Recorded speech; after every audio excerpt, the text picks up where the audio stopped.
उसी कुरुक्षेत्र के शिविर की घटना है कि जब रुक्मिणी आदि रानियों को पता चला कि राधा जी भी आई है, तो राधा की महिमा तो सब जानते थे, और सबके मन में एक बात होती थी कि कृष्ण हमेशा राधा राधा पुकारते रहते हैं, एक मामला क्या है, प्रेम हम तो कम नहीं करती, तो हम में राधा रानी में अंतर क्या है। तो एक दिन परीक्षा के लिए उन्होंने राधा रानी को गरम गरम दूध पिला दिया, और राधा रानी प्रतिक्षण श्री कृष्ण के प्रेम में निमग्न रहती हैं, उन्हें सुध ही नहीं कि बाहर क्या हो रहा है। रानियों के द्वारा प्रदत्त उस दुग्ध को पिया तो राधा रानी गड़ागड़ पीती चली गई। सारी रानियां स्तब्ध रह गई कि ये इसमें कौन सा प्रभाव है कि इतना गर्मा गर्म दूध एक क्षण में पी गई, न आंत जली, न गर्दन जली, न कुछ जला, कुछ समझ नहीं पाई। पर जब वापस अपने पति के शिविर में आई तो क्या देखा, भगवान श्री कृष्ण के चरणों में फफोले पड़े हैं, प्रभु चल नहीं पा रहे हैं, रक्त निकल रहा है। सारी रानियां रोने लगी, अरे स्वामी क्या हो गया, क्या हो गया, क्या हो गया, क्या हो गया। बोले पता नहीं, किसी ने ऐसा लग रहा है गरम गरम दूध मेरे चरणों पर डाल दिया। अब सबकी बात समझ में आई कि किशोरी जी के हृदय भवन में सदा बांके बिहारी के चरण रहते हैं, इसी प्रभाव से राधा रानी को तो कोई कष्ट नहीं हुआ, पर प्रभु के चरण जल गए। तब सब महिमा समझ गए। गोपाल चंपू आदि ग्रंथों में वर्णन आता है कि जब रुक्मिणी देवी पहली बार राधा रानी से मिलने गई तो राधा रानी उस समय शिविर में शयन कर रही। राधा रानी ने कृष्ण के वृंदावन से जाने के बाद कुछ और वस्त्र नहीं ओढ़ा, कंबल आदि नहीं रखे।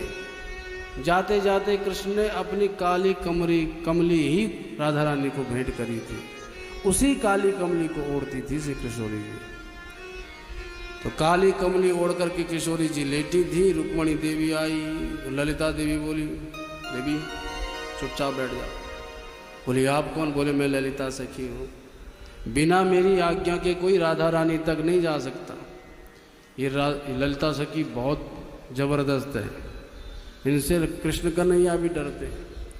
जब बरसाने में स्त्री बन के जाते थे कृष्ण कन्हैया राधा रानी से मिलने, तो कृष्ण कन्हैया को पूरा विश्वास था कि मुझे कोई पकड़ नहीं पाएगा, और खतरा था तो ललिता देवी से। वो इतनी चतुर थी कि पहचानने में भूल नहीं हो सकती, और पहचान ही लेती थी हर बार। ये महिमा थी ललिता देवी की, इसलिए मुख्य अंगरक्षक हैं ललिता जी श्री किशोरी जी की। तो ललिता देवी बोली आप चुपचाप बैठ जाओ, जब उठ जाएंगी तब बात कर लेना। तो बोले ठीक है मैं इंतजार करूंगी। तो भगवती रमा बैठ गई राधा रानी की प्रतीक्षा में।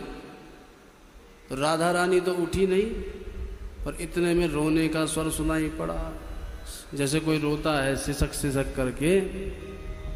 भगवती रुक्मिणी कहती है रो कौन रहा है? तो ललिता देवी से पूछा, देवी ये रोने का स्वर कहाँ से आ रहा है? बोली हमारी किशोरी ही रो रही है।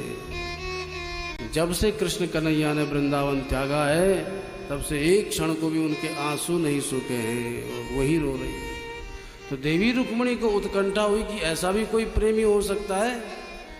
अरे प्रेमी अगर एक दूसरे प्रेमी को छोड़ के चला जाए तो एक दिन कोई रोएगा, 2 दिन रोएगा, पर 100 वर्षों तक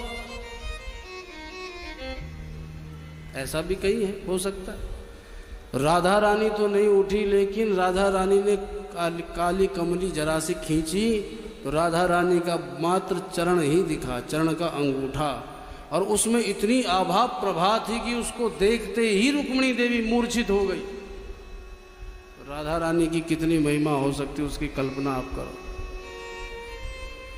इसीलिए भोलेनाथ ने रास में जब राधा रानी की महिमा गाई तो भोलेनाथ कहते हैं मखेश्वरी क्रियेश्वरी स्वधेश्वरी सुरेश्वरी रमेश्वरी क्षमेश्वरी प्रमोद काननेश्वरी। आप यज्ञों की अधीश्वरी हो, परमेश्वरी हो, महेश्वरी हो, रमेश्वरी हो, रमा अर्थात लक्ष्मी की भी ईश्वरी हो, प्रमोद काननेश्वरी। प्रमोद वन कहाँ है? मिथिला में। तो मिथिला में प्रमोद वन की ईश्वरी कौन है? सीता जी। तो प्रमोद वनेश्वरी अर्थात सीता जी आप ही हो। ऐसी महिमा है किशोरी जी की। किशोरी जी की महिमा कोई नहीं गा सकता।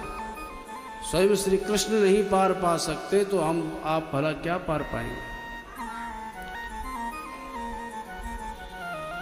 तो राधा रानी की ऐसी दिव्यतम महिमा है।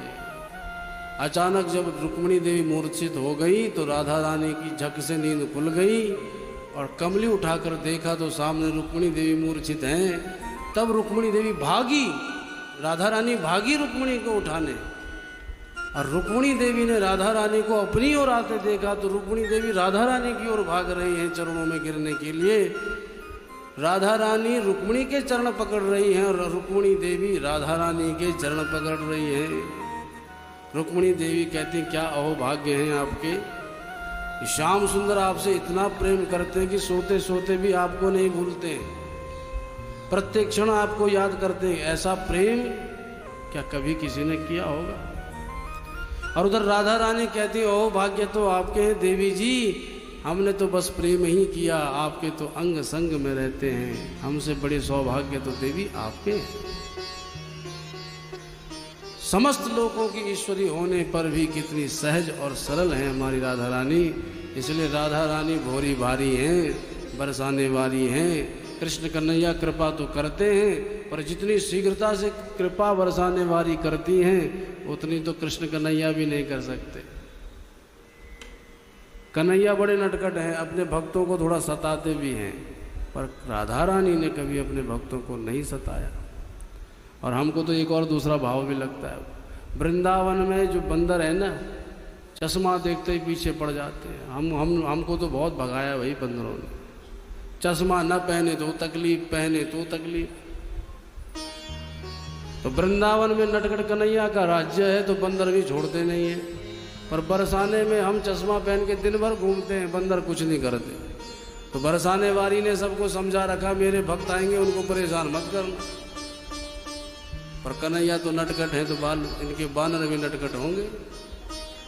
अपने भक्तों को थोड़ा सता सकते हैं हरि, पर राधा रानी स्वप्न में भी अपने भक्तों को नहीं सता सकती। ऐसी महिमा है करुणा पूर्ण श्री राधा रानी की। बोलो भक्त वत्सल भगवान की।